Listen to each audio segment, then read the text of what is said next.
Ana oğlum. Sen misiniz kızlar? Selam yigitlar.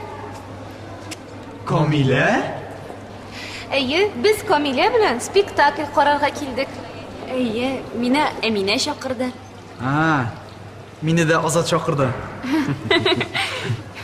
Komila, men senga shaltiratdim, sen javob bermading. Teatrga kelmasam, seni ko'rmas edim.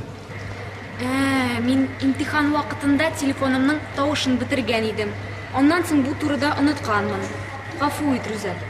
Kızlar, siz bugün şunday şiber, istemesin o'zingizga. Rahmat, Azat. Barimizni da uchrashtirding. Azat, spektakllar narsa turida bo'lashaq? Muhabbat turunda. Qiziq bo'lashaq ekan. Kishilar zalga o'ta.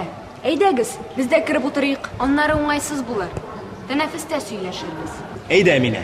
Ayda Komila, hozir seni yo'qoltma menda.